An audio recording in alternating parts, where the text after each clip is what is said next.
Буряадай президент Вячеслав Наговицын эрдэмтэдтэ хэдэг ургай тоң үндэр сэгнэнэ. Ну и безусловно республика Буряадай. Маны Буряад нютык дылхэн мантын дылгурнудай арел холоршына. Аралжан наймар хилет балеш холо дапшыхы вебти. Харин эрдэмтэдталар ажал ебулжа шыны оньханудай зохёоходоо дылхэн олон нитэдэ дурдхахада маны эрдэмтэдтэ хүсэхэ сэхээтэн дутын наагурш югуй. Бадагын аргалхадаа хэдэг нэмри хобития оролгоне туло. Шилжилхы хими болон түүхэ лыкшыты хэдэг намудай гаргахане туло. Гүрэнэй шагнал абахан капиятын би. Би 2011 онда Москвада ордой эрдэмтэдтэ академийн дорно дахине утга зохиол гэр хэглээ газартай оринго ном аргалхан байнов номер Монгол шудай ба Буряадай оксатны түүхэн шохол асуудлууд гэж.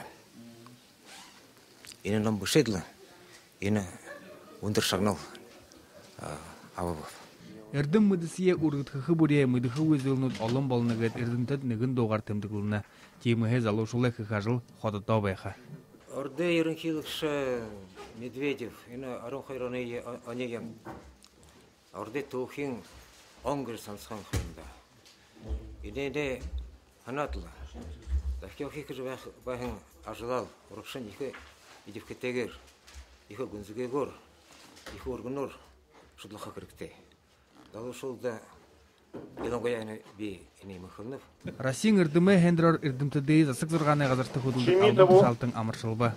Удаан эрдэмтэдтэ бие-биеши амаршилхад цаг ирээ. Зул жаргалтай мындай абгалан я бахатнай был такой. Эрдэм шинжилгээний ажилда залуушул хэрэгтэй. Бэрхэ хордог аюутдээ эрдэмэ халбарэ хүлээжи ятан байна. Баяр Жигмитов, Болот Батмаев, Буряад Республикын.